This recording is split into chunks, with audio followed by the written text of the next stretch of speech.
Gamin, gamine, bonjour. Alors, aujourd'hui, on va parler des lanceurs Ariane parce que, ouais, franchement, les lanceurs français, on n'en a pas beaucoup parlé sur cette chaîne. Et puis, du coup, je me suis dit, autant en parler. Et surtout que maintenant, on est bientôt les vacances. Et puis, surtout, j'espère que vous, en tout cas, vous passez de très bonnes semaines avant les vacances. Du coup, aujourd'hui, on va parler des lanceurs Ariane. Mais d'abord, avant d'aborder le sujet des fusées Ariane, on va déjà d'abord passer à l'intro.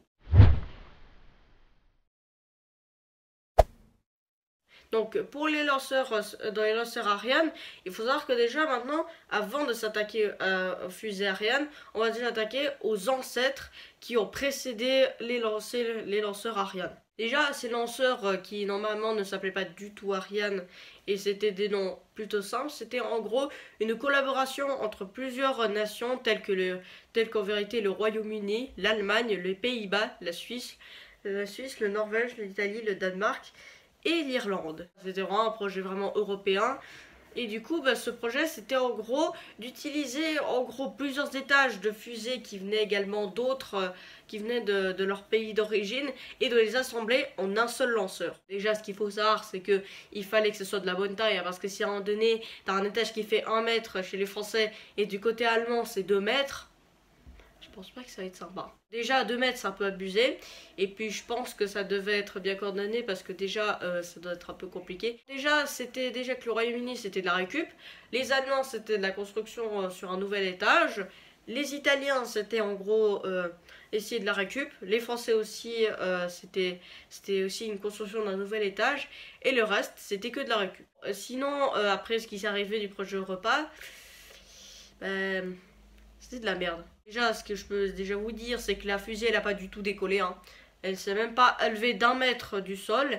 Elle a totalement explosé sur pas de tir. Ou alors, il y a tout le carburant qui s'est utilisé. Et en gros, elle n'a pas du tout décollé. Bravo les Français, hein. Bon, en gros, j'ai envie de vous dire que, franchement, cette fusée, déjà, les pays n'étaient pas du tout coordonnés. Enfin, sauf pour construire les étages. Et en plus, franchement, ils se coordonnaient absolument pas du tout. Franchement, il y avait vraiment...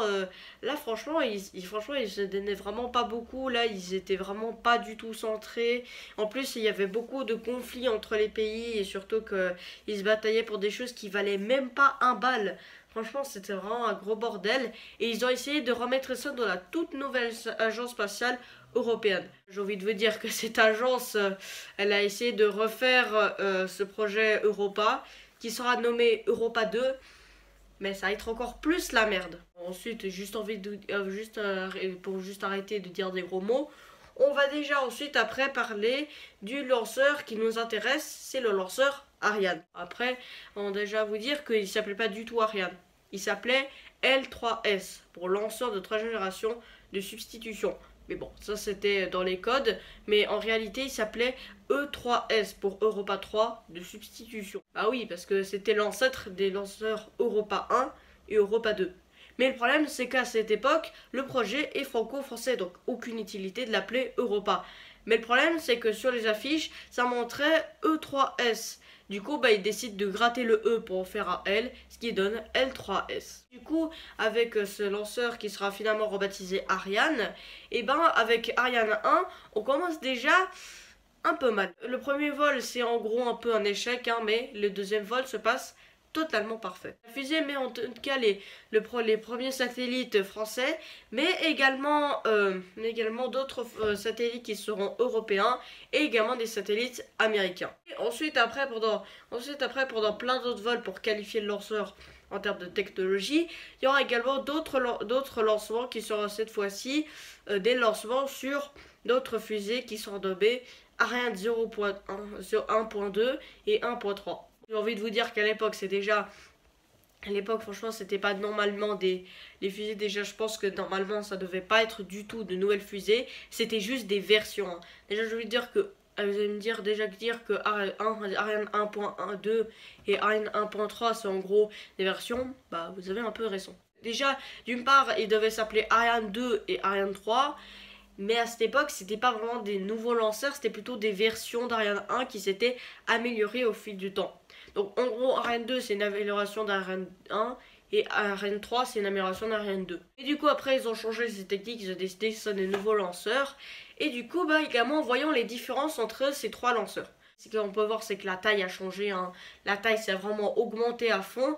Et bon, ça dépasse pas la Saturn 5, mais quand même, ça gratte la hauteur. Ensuite, après, avec ces lanceurs, c'est que d'une part, ça a gratté de la taille, mais ça gratte aussi également de la poussée, grâce à des propulseurs d'appoint qui sont ajoutés sur les extrémités pour augmenter la poussée de celle-ci. Et après, bien sûr, également, ces fusées n'étaient pas modulables, c'est-à-dire que la coiffe ne pouvait pas s'adapter à tout type de cargaison, donc les cargaisons avaient une taille limitée. Mais bon, pour résoudre le problème, ils vont se résoudre ça sur le nouveau lanceur, Ariane 4. Parler en gros d'Ariane 4, il faut déjà savoir, c'est que cette fois-ci, elle va pouvoir répondre à toutes les faiblesses qu'avaient les anciens lanceurs, tels que Ariane 1, 2 et 3.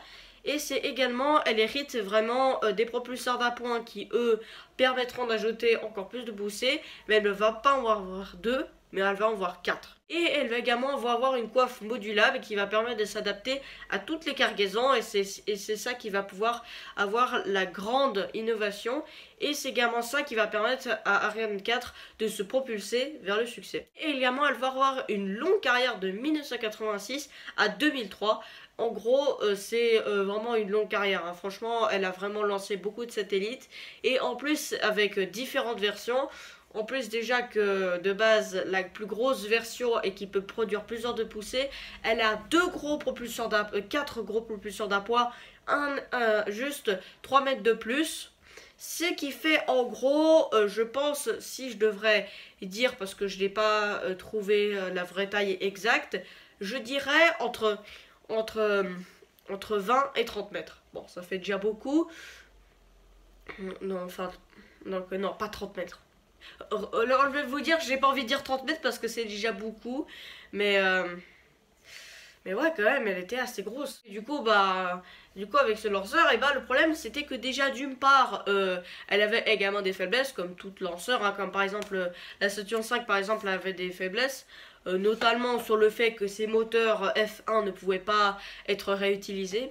Là, c'est une faiblesse. Également, ce que j'ai envie de vous dire, c'est que là, pour répondre à ces petites faiblesses, là, l'Ariane 4 va lentement se retirer avec l'arrivée de la très célèbre Ariane 5. Et pour parler d'Ariane 5, il faut revenir dans les années 70.